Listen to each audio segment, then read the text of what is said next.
Looking for your next champion? Head to Wellman Livestock, where top quality show pigs meet unbeatable genetics. Specializing in crossbred pigs and breeding year round, Wellman Livestock of Salem, Iowa is committed to producing show pigs built for winning at every level of competition. Contact Tyler at 319-470-8753 or visit them on Facebook to learn more.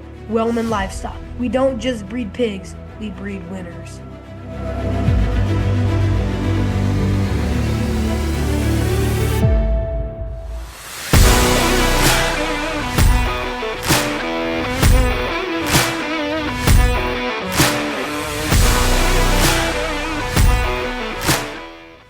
Hi everyone, I'm your host, Joe, and welcome to The Joe Show. Talk about a summer to remember. I had the honor of having Chase Harker from Indiana on the show today. He's a cattle kid that has been dominating on the circuit, racking up major wins at the Key and Maine Junior Nationals show as well as the Simmental Junior Nationals. He also comes from a cool family with a long history in the cattle industry. So sit back, relax, and here we go.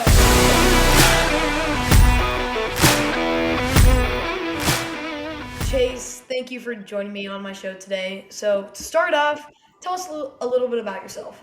I'm Chase Harker from Hope, Indiana, 19 years old. I've shown cattle since I can remember. There's probably a picture of me 2 years old, really, really small, on the end of a halter. Big fan of golfing and fishing. This summer would not have been possible without my mom, my dad, and my 8-year-old grandfather helping me in the barn when my brother was still at school, so he wasn't able to help. Yeah, cool. So, am I correct? Do you have a nickname? Your nickname is Squirrel. Where did that come Well, to be honest, I've had it all that I can remember from when I was probably a 5-year-old kid just starting school. But when I was younger, I didn't really have the genetics to be the biggest kid, so from? I was kind of a squirrely little guy, and it just kind of stuck. Yeah, so you had a heck of a summer in the ring. How does it feel looking back at everything you accomplished? It's definitely something that I'm going to remember the rest of my life. This beginning of the year, about March, when I shaved everything off, I wrote 3 goals down on the four goals on a little whiteboard in my feed room. I accomplished every single one of those goals, and actually, the last one at semis, I did more than I thought I was going to. But I accomplished all those, and it really it was a weight off my shoulders because I wanted to prove that we could do it. And with the help of my 8-year-old grandpa, my mom, and my dad, we got the goal accomplished. And what really made it special was uh, the first one was the maintainer, and that was a bred known, and it's a new breed for us going into the mains, and it was out of a cow that my brother and I had purchased, um, and she wasn't expensive at all. She was probably the cheapest one on that sale, the cheapest cow we have ever purchased. She's been the best one that we've ever had. It's something I'm never gonna forget for the rest of my life, and the people that were there with me all through it, they're definitely gonna be with me the rest of my life too. So, let's talk about some of those accomplishments. Tell everyone what banners you brought home from the Key and Maine Junior National Show as well as the Simmental Junior National Show. So to start off, we'll go. I was the only key cow-cat pair, so I won that one. But we won bred known key composite female as well as owned key composite female, and the exact same female was champion maintainer owned female, and then reserve bred known maintainer female. And yeah, that she's something special. Oh, Linda ain't never gonna leave. But and then with that one, I also won showmanship with, and then I went to semis with a different heifer, a percentage heifer, and that was actually out of a bull that I had raised, my very first bred known bull, and she was reserve owned percentage heifer as well, and that one was definitely special. So, and I also won showmanship with that cow. Yeah, something that sets you apart is that you don't just win with your cattle. You're also known for dominating in showmanship. A lot of kids skip that part. What do you think gives you the edge with showmanship? I definitely think that the biggest edge was the first 8 years of my showing career, 10 years of my showing career. I had my brother in the barn every day with me, every single Mhm. summer, every single winter. And it would be constantly every day that we'd get done rinsing. We'd take every single one through the barn and we'd work with them and we would set them up. And the amount of times he and I got in arguments and we were fighting about it. But I definitely attribute his showmanship skills and my showmanship skills to just him and I constantly nitpicking on every little thing that we do. So it's definitely having somebody at home that's your best friend and your brother, but also your hardest critic. So even if you have a foot that's even an inch away from where it needs to be or your back's not down, he's going to be jumping on you, telling you need to do it. So let's talk about a typical day during the show season. What does that look like? Boy, get up, get stuff in the cooler, get them rinsed, feed everybody. And depends on if it's a hair working day or whatever it is. I usually try to get stuff in before 9 o'clock in the morning. And then when that's done, it depends on how many I have in the barn. Like this summer, I had 8 in the barn, so I would do the rest of the day taking care of the pairs and what wasn't in the cooler. But now, with shows being over, it's down to the babies that I got to break, and there's probably 30 to 40 of those.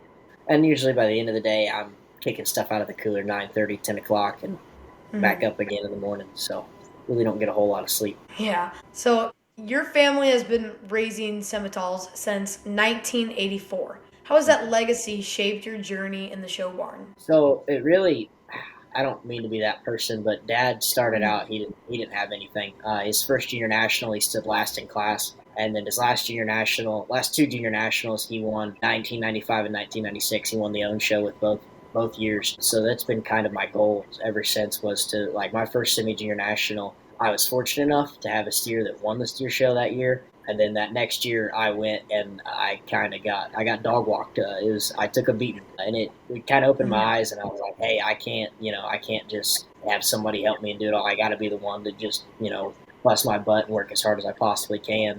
And since then, I've been able to accomplish all those goals that I wanted to. So Yeah. Growing up in Indiana with a strong cattle background, do you remember your first time in the ring? ooh, first time in the ring. I think the first one that I can remember, it'd be Kentucky Beef Expo. I showed my brother's Hereford in like Pee Wee showmanship, I think is what they called it, or mini showmanship or something like that.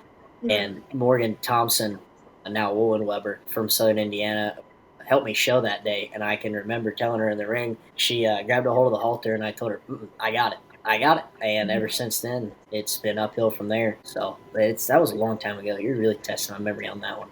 Yeah. So, what's something special people don't see behind the scenes of a big national win? It's definitely everybody that helps you. I know that you have all these people that get in the backdrops that stand there, and yeah, they help during the week, but it's definitely the ones at home. And even those people that are there to help me fit, they're always there if I have a question that needs answered, or they're telling me I'm doing the right things, getting them looking right. But I'd say that the biggest thing has been my mom and my dad, and then my 8-year-old grandpa. I've never seen an 80-year-old person be up at 5:30 in the morning helping your rinse, get cows in the cooler, and work hair better than most people. So that's definitely one I'd say advantage. Because that old man, if I'm 80 years old and that excited to get up and go rinse cows, I'll be a happy man. And those mornings that are late nights, and I struggle to get up sometimes. Mom's putting stuff in the cooler, Dad's getting them fed for me, and then I get out there and I do the rest of it. So it definitely wouldn't happen if I didn't have those three there in my corner to help me every day. Yeah, so I was told that you were on the board of a national show. I can't think of it on the top of my head. Can you tell me a little bit about that? It's the junior semi board. Can you tell me a little bit about that?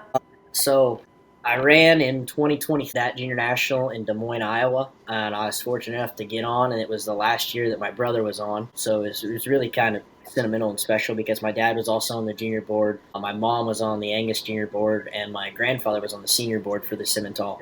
So it's been kind of a big part of my life to eventually get on the semi board. But we go to shows, we work shows, work in the ring. We have to help at contests with junior national, and it gives me a chance to reach out to the young exhibitors that don't really think they're doing it right or don't think that they want to do it anymore, and open their eyes and be like, hey, I promise you, it gets a lot better. You just got to keep working. So if you had a message that you would give to your younger self with the knowledge you know now, what would it be? Ooh, that's a hard one. I would definitely say don't quit, because there was a time span there, and I mean, this can be sports, it can be livestock judging, whatever you want to do, but don't quit. You may lose, but do not quit. Just get back to the barn, work harder, ask questions, always be the kid that asks questions no matter what. No matter if you think you know everything, no matter what, if you've got people in your corner that do know a lot, always got to ask questions because maybe you're not doing the things the right way or the way they need to be done. Because no heifer is the same as the next one, and you've gotta adapt to what they are, and you have to bust your butt as hard as you can. Because if you're not putting in the extra hours and you think you're doing just enough, I can guarantee you the other person that's doing more than you, you're gonna be pretty mad when they beat you because you thought you did enough, but it wasn't enough. So just work as hard as you can and do not quit. Yep. Yeah, I completely agree with that. My dad actually, he always says this. If I'm having a day where I want either like really tired or I just don't really have the energy, I guess, to do it, he'll say, you know what, blah blah blah. Say I lost to somebody at Hmm. a jackpot before, like a week ago, and he'll be like, blah blah blah's out there, and you're not, so you better get to work. So I just think of that all the time, to remember that someone else is always trying to beat you. So, do you have any pre-show rituals or superstitions that you always stick to? I used to. I always have like a special pair of socks. I always had Oh lucky yeah. socks, is what I call them. But it wouldn't. I'd go throughout the week and I just pick socks at random. And then on like show day, I would go and I'd set like two socks out and have to be like, all right, which one am I going to wear today? And Yeah. we used to have, when we first started showing, my dad had this thing called a lucky show stick. We'd put notches up on the handle after every win. And since it was retired, I kind of had to start a new one. And the new one did work out for a little bit, and then I lost. So I was like, "Oh, superstition's gone, luck's gone." Started a new one, and the new one I used all summer and well this winter as well. So it definitely paid off. I think it's a new lucky one, but Yeah. I can't. Big thing is, I gotta always have a Dr Pepper. Always gotta have one of those. Used to with judging, I got a lot of superstitions with judging, but I think from now on, I'm just gonna go for it. Yeah. I have a superstition, or I used to, where I like, cause I show pigs, and I could only wear Mm-hmm. like pink shirts, and I don't know Mm-hmm. why, but I stuck with that for a long, long time. Yep. But one day I ended up not packing a pink shirt, and I did pretty well. So ever since then, it's not really a superstition I have. But so, If it's if it's not a junior national shirt, then I'm wearing a long sleeve yellow shirt every single time. oh yeah, huh? That's my biggest superstition. That's the one that I mean, every picture that I've got in this house has got me in a yellow shirt.